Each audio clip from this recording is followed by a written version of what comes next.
Yeah.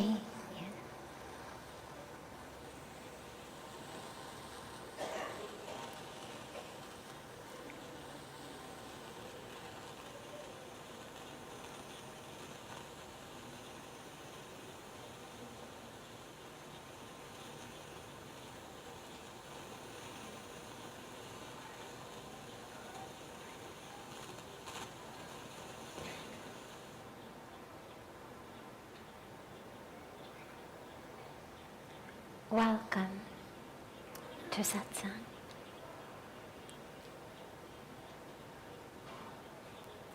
So beautiful to be together on this beautiful day of Dashera. This day, as we were talking about in the Ganga Arati, that it's the day that we take that blessing,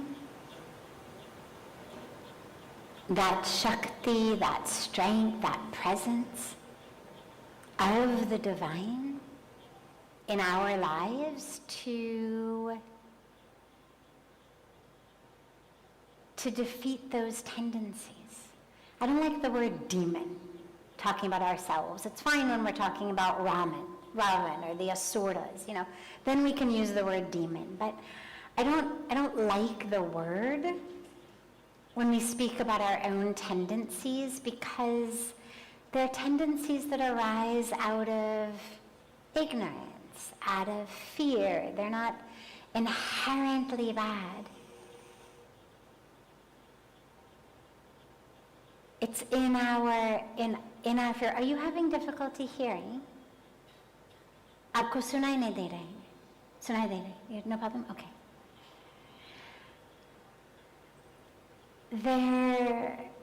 They're tendencies that arise when we are living in distraction, in disconnection, when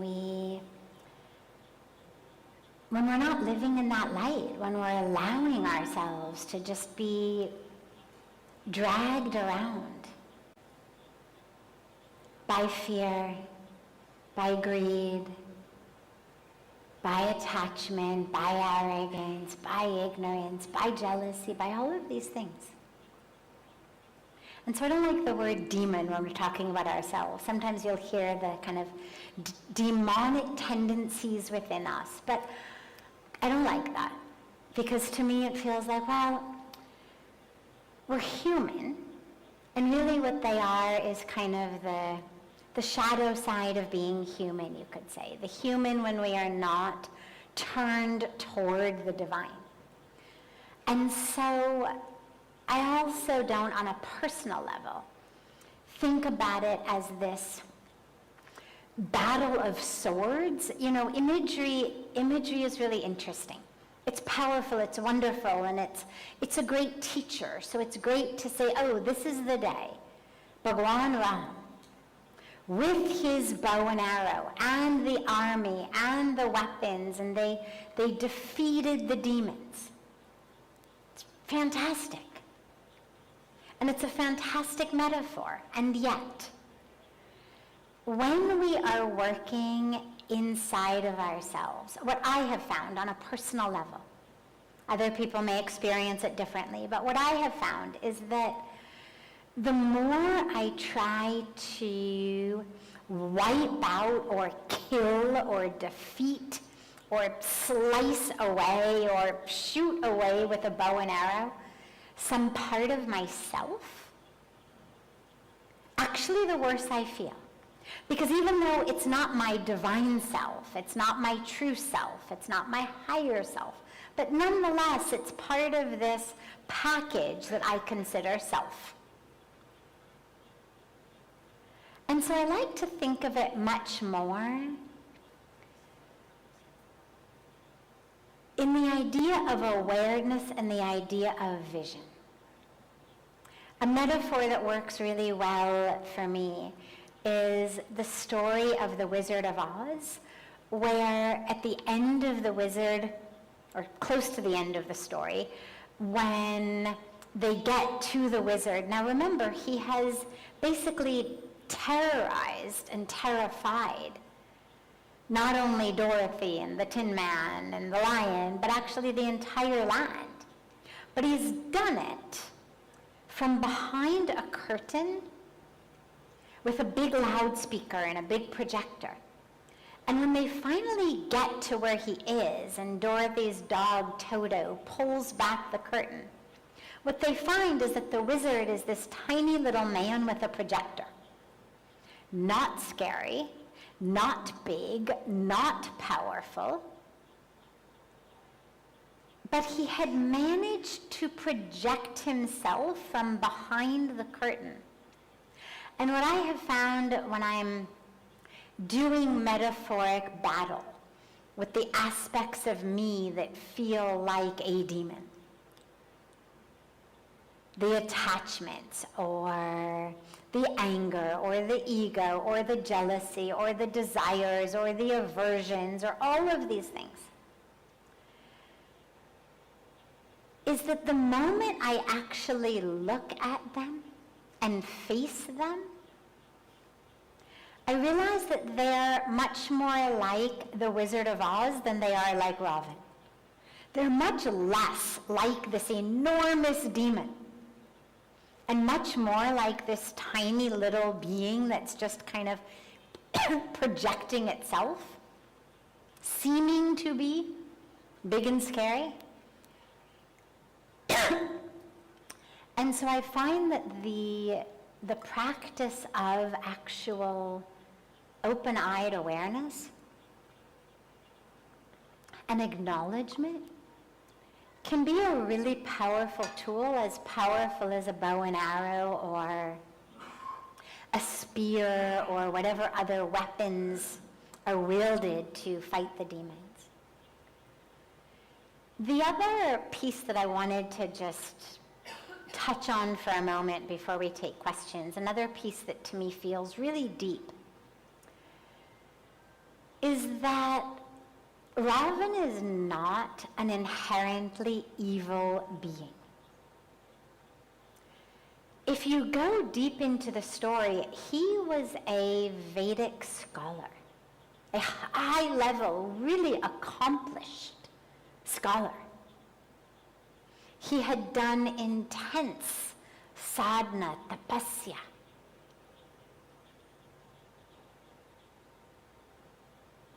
What happened was that wisdom, that learning, got covered over by ego, by arrogance, by ignorance, by fear, by greed. And slowly, slowly, it turned someone who otherwise was this beacon of knowledge into someone who's remembered thousands of years later as the Demon King. And it's really, I find, very important for our lives, because it's not that you're all bad. It's not that there's nothing redeemable about us. Whereas when we feel badly, a lot of times we feel like that. Oh my God, I've got the greed and the lust and the anger and the fear and the desires and the aversions. Like, I've got 10 out of 10. And I'm losing 10 out of 10 battles. And it's really easy to feel really kind of awful about yourself, which is sort of the 11th head. It's not one of the official heads, but, guilt, self-hatred, shame. Because it then becomes another head. And we feel even worse about ourselves. And it's really important, I think, to realize that it's not that he was bad at the core, but he had just allowed his knowledge, his wisdom, to be covered over. And this happens in our lives. It's why we emphasize what in Hindi or Sanskrit is called a sanskara. In the West, in a scientific area, we would talk about neural patterns or neuronal networks. Or you could even just talk about a habit. And it's why they're so important, because they literally lay the groundwork. You know, in Western psychology, we're taught, oh, if you're angry, let it out, as though it were somehow like bad food you'd eaten, and once you vomit and have some diarrhea, you'll feel better. But these things are not like that. They're not a thing inside of you and you get it out and then it's gone. What we actually now know is that every time you get angry, get frustrated, get annoyed, have a temper tantrum, succumb to judgment or negativity or criticism, you're actually that much more likely to do it again. You don't get anything out. All you do is lay a stronger pathway for you to act or react in exactly the same way next time. And so for me, one of the really core lessons today is, when any of these 10-head type of vices rears its head and threatens to kind of hijack our attention, our focus, our awareness, don't let it, don't give in, don't have those like, oh, well, just once is okay. Tomorrow I'll be better. Like, I'm just going to give in to greed today. I'll just give in to lust today. I'm just going to let that guy have it today with my anger. And from tomorrow I'll be better. By doing that today, you make it so much harder for yourself tomorrow. Because then that's the habit you wake up with tomorrow morning. That's the sanskara, the pathway, the network that you've laid for tomorrow. So a really important take-home lesson is when you find yourself being overpowered by these, and it happens to all of us, or most of us anyway. Instead of giving in, stop it right there, in the middle of it. You could be in the middle of shouting at somebody, in the middle of a tirade, in the middle of some action or some thought or some words based on the arrogance or the lust or the greed or the desires or the aversions or the attachments or whatever it is. Stop right there the moment you realize. I remember when I very first came to India and started learning how we pray before we eat, which was never a habit that I had had. I did not grow up in a family that said grace. And I asked Pujya Swamiji one time, I said, I try to remember all the time, but sometimes I only remember I was supposed to pray when I'm already like halfway through my first bite of food. And he said, no problem. He said, pray right then. He said, just stop chewing. He said, you don't have to spit it out. You don't have to do anything. Just midway through your first bite of food, the moment you remember, just stop and pray.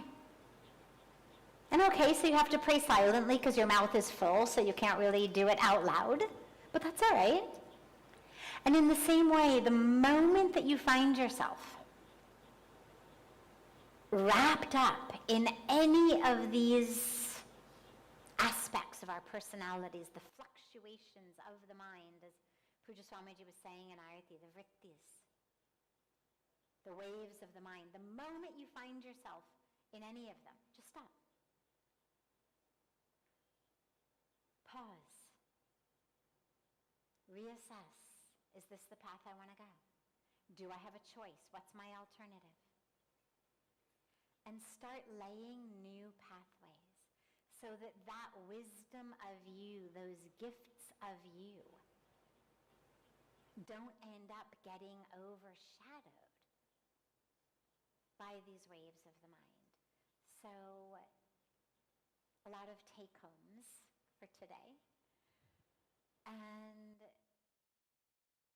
rather than starting as usual with one of our in advance questions, since I've already started on this, if there are questions that anyone here has, we'll start right with any of those. If no one has one, then I'll start with something that's come in advance, but We have a microphone right there, so do not be shy. Yes, of course. Yes, yeah, right there. Yeah, come. The mic is right here, Ria. Hello.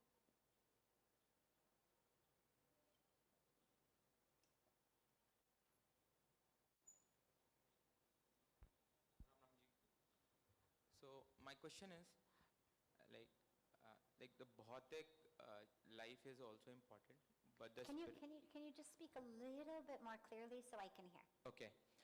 So my question is, first of all, like, what is the primary purpose of life? Of life. Yeah, we are already doing like the bhautik part, but like my second question is, we are doing the bhautik part. I'm so sorry, we are? Doing like the bhautik part, bhautik, Yeah. materialistic part. Thank you. And the like second thing is, like, how can I start my spiritual path? Like, that is Beautiful. very important. Beautiful.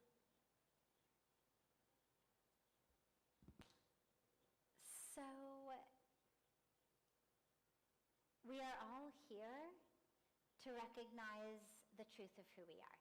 That's why we've taken birth. This is, according to our scriptures, the reason for what we call the lila, the divine drama, is you have one unbroken reality, becomes many, only in Maya, but that's a different story, we won't go there. For the purpose of this, one unbroken reality becomes many for the purpose of experiencing the many becoming one. For the experience of feeling the coming back together, the reunion. It's why they say absence makes the heart grow fonder, right? It's always so wonderful to see someone you haven't seen in a long time. And then once you've been with them for another few hours, you start kind of taking them for granted. So the Leela is that we who are one with the divine, who are never anything but one, we forget. So it's not that we've actually become two, it's just that we have gotten wrapped up in Maya that makes us think we are separate from God, makes us think that we are this body, these roles, these individuals. And the purpose is to re-remember. So that's the why. And then how do we get out of being stuck in the material world and onto our spiritual path? Honestly, you have to really want what spirituality has to offer. And the dilemma is that a lot of us want to want it, but we don't really want it. If you have ever worked with people with addictions, or you've ever known anyone with an addiction, cigarettes, alcohol, drugs, whatever, the only real way to come out of an addiction is to actively want to be free of the addiction, to want to stop smoking. If you say things like, I know I should quit, but, I know it's bad for me, but, that's the mind that still wants to keep doing it, but then there's this conscience that says, you really should quit. So you want to quit, but you don't actually want to quit. You're never going to quit in a situation like that. Because the desire to smoke or to drink or to use drugs is much more powerful than the conscience going, you really should quit. And that's why it takes so much. Sometimes a really scary diagnosis, sometimes a loved one essentially begging with you, pleading with you, maybe a child, Dad, stop smoking. But it takes a lot to actually make you want to quit. And the same thing is true with our attachment to the material world. You can think about it kind of like an addiction. It's not exactly But it's similar. We are wrapped up in it. We've got this voice back here that goes, this isn't the real thing. You really should be meditating. But really what we want to be doing is watching TV and eating pizza. And it's very hard to overcome what we want to do just because there's a little voice saying, you know, you really should meditate. It's going to be about as effective as the voice saying, you know, you really should quit smoking. The only real way to free yourself from the material world into a spiritual life is when you really want to. When on a deep level, you've essentially hit bottom and you've said, I've seen it all, I've done it. Or I've seen enough, I've done enough. I know that happiness is not in this. And maybe I haven't seen it in my life, but maybe I've seen it in my parents, in my community. Not every single person has to stick a wet finger into a socket for us to believe that you could get electrocuted. Sometimes watching somebody else do it, in person or on a video or in a picture, or even just the mental image is enough. We don't need to do it ourselves.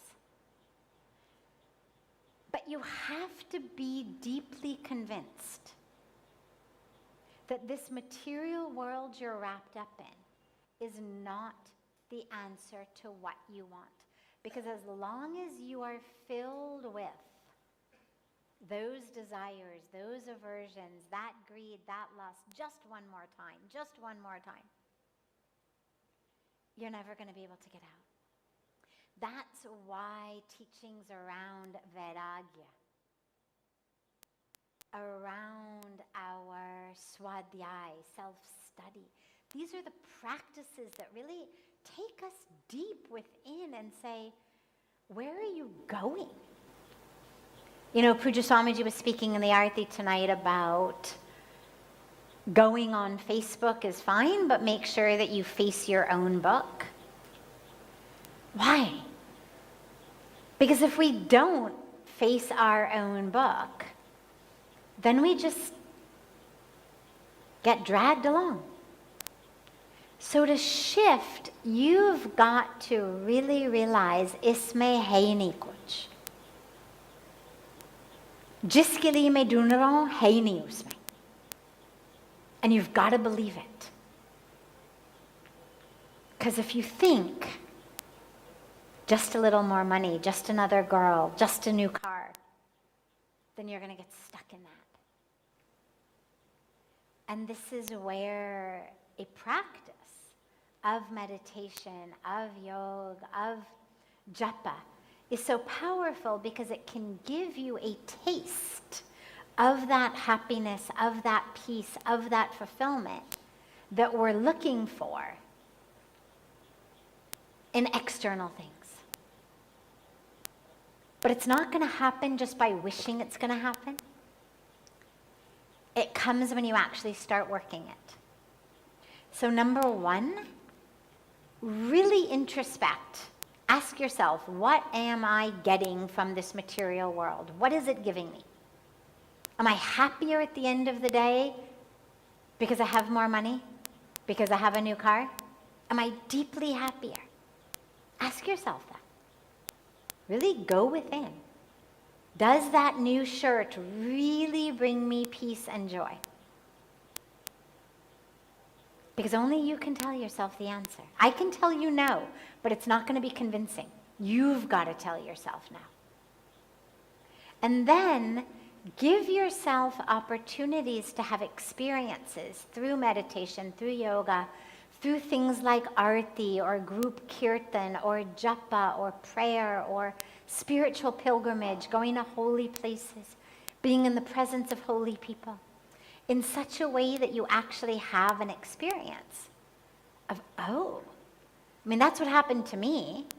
I didn't know that the world that I lived in was not going to give me what I wanted.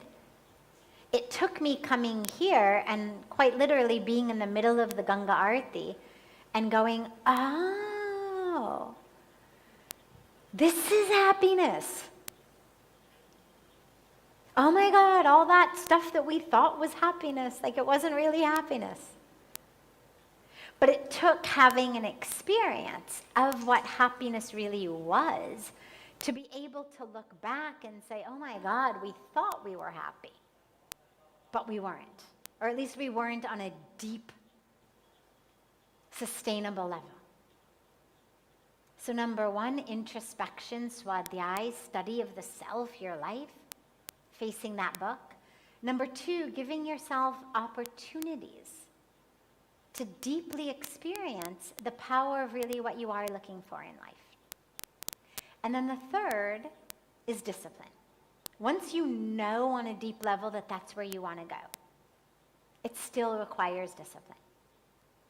It still requires going against the sanskaras that have already been laid, dragging your body out of bed in the morning, making it sit to meditate, at least for the beginning.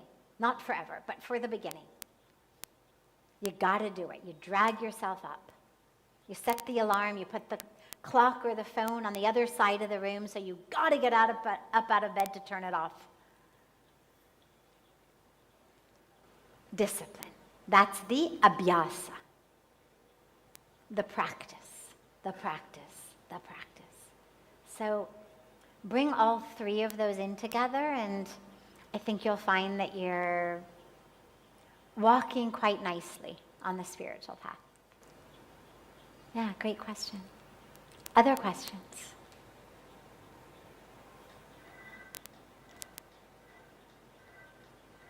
Any other questions? Yes.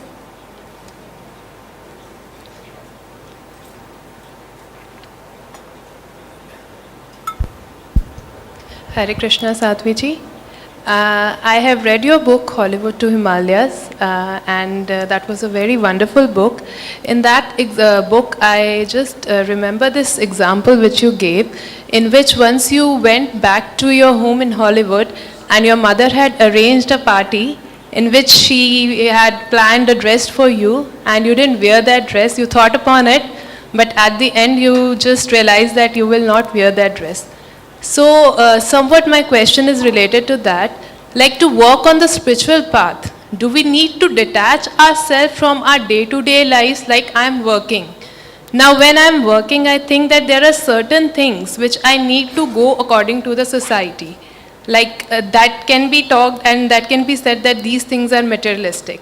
Like, if I'm going for a party, and if I go in a very simple attire, the society will say that you are not the part, they will start talking about it. So where to gain that confidence? Great, great. Okay. I'll give you a quick background to the rest of you and then a two-part answer. So the background is from a story in Hollywood to the Himalayas, my memoir, of in the early days before I had taken sannyas. But I had been living in India for a couple of years. I was back in Los Angeles visiting, and my mother threw this big party and came home with a dress that day that she was ecstatic because she thought it was so perfect and I was going to love it. Because as she said, it covers all the way down to your wrists and all the way down to your ankles, and so it's perfect. What she hadn't realized was that painted on black, basically spandex, does not count as being fully covered. And that was really what the dress looked like. It was Los Angeles December evening wear, and the top of it quite literally looked like a fancy leotard. It very well might have been painted on me. And then the bottom was kind of a drop waist, and it did go out to the ground.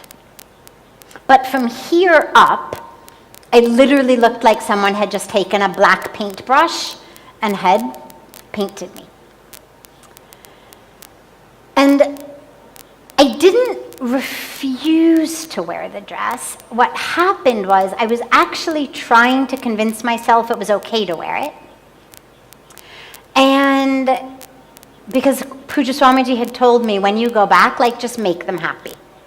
It's hard enough for them that their daughter has left California and is now living in India, that she's living in an ashram, that she's living this spiritual life. And if they want you to wear jeans, wear jeans. They want you to wear a dress, wear a dress.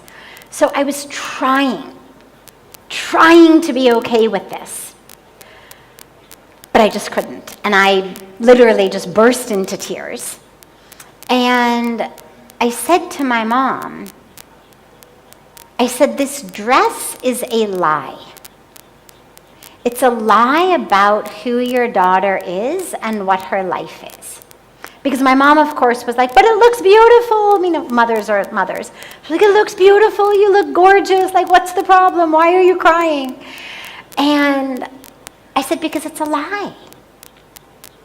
And if I'm going to speak the truth at the party, how can I wear a lie and speak the truth? This dress is not who I am. And that's the thing with our clothes. So in your two-part answer, first of all, no, you do not have to give up fancy clothes. You do not have to give up fashion. You do not have to give up dressing up in order to be spiritual. By no means. Many Indian leaders, Swami Vivekananda ji, in fact, when he was in America, would wear American Western clothes also. Nothing wrong in it. So no, you don't have to wear a certain thing. But our clothes, the second part of the answer is, clothes are not just garments that cover our body. It's actually a statement that we're making. That's why people say a fashion statement. When we pick out our clothes to wear, we are also choosing a message that we want to give to others about who am I. When I was growing up in school, in junior high and in high school, at this very prestigious, well-to-do prep school in Los Angeles, high fashion was basically looking like you literally rolled out of bed into first period. The ones who looked like they had spent the least amount of time getting ready for school were the most fashionable ones. I used to wear my dad's plaid boxer shorts and a t-shirt. This was what like we all did. It was a matter of how underdressed can you be and still not get kicked out of school for not wearing clothing. It's a message, it's a statement. What statement am I making? In school, the statement was, I don't care about my clothes, look at how cool I am. Like, I basically come from my bed into first period, and aren't I cool? As we grow, we start putting on different clothes, but there's always a statement, there's always a message. How high do you button something? How tight is it? How loose is it? What are the colors? What's the style? Where did you see it? Who else dresses like this? It's a statement. And what you have to ask yourself is this a statement that is in alignment with an identity that I am comfortable with? And so when you, as you say, you go out, you have to look nice, otherwise people will think badly of you. So you've got to say to yourself, am I prepared to spend money, to spend time, to spend energy, looking in a certain way just so that people will know that I come from a good family, that I have money, that I know what fashion is? And that's up to you. It entirely depends. No, I'm not the value police or the priority police to tell you what should matter to you. But I will tell you that what I've seen in my life and the lives of so many is the more time and energy you spend making decisions based on what other people are going to think about you, the less satisfying your life is. The more decisions you can make based on your internal truth, the happier your life is going to be. And that goes with clothing. You know, I go to a lot of fancy places. People say, "You going like that?" Yeah, I'm going like that. Now, I'm a sannyasi. There's nothing that says that you have to take, the path of sannyas. Have beautiful things, no problem. But have them because you want to wear them and because they are in alignment with a message you want to give. Nothing wrong with beauty. Beauty is wonderful. A beautiful piece of clothing, a beautiful piece of music, a beautiful painting. Nothing wrong with it. Hanging beauty on your walls or wearing it on your body, no problem. It's beautiful. Just make sure that you're doing it because it is a statement that you want to be giving. And as long as it is, then by all means. But lastly, on a spiritual level, try to shop as sustainably as you can. Rather than that fast fashion that is one of the greatest causes of water pollution, that's one of the greatest causes of the trash choking this planet, buy beautiful things. But don't buy 2,000 of them. Like, you don't have to change clothes 4 times in a day. It is actually okay to wear the same thing this month that you wore 2 months ago. Buy beautiful things. Buy what makes you feel beautiful. Wear whatever you want. But do all of your shopping, your eating, your dressing, your living in alignment with the awareness that you are not living alone on this planet in a vacuum. And that everything that we do has a ripple impact.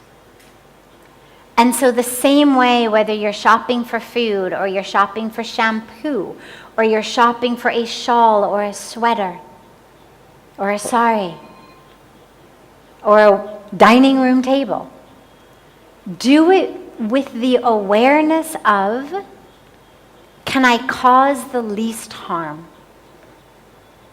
Can I walk with ahimsa? Can I walk with consciousness? Can the ripple impact of my beautiful clothes also be beautiful upon the planet? And there's so many, especially in India, there's so many women's collectives and cooperatives that are doing beautiful, beautiful traditional clothes. You're supporting the women. They're typically using, sustainable dyes, non-toxic dyes, traditional ways of dyeing clothes, traditional fabrics. Support them. Rather than, the synthetic, toxic, polluting type of fashion. Yeah, great question. I'm going to end here because tonight is the final evening of the Ram Leela. We got a bit of a late start. Our Aarti was a beautiful Dashera celebration. But I do want to conclude so that those who are going to go for the Ram Leela have a chance to have some dinner and then go down. But a beautiful, beautiful Dashera for everyone. And so much love to you all. And I look so forward to being together tomorrow.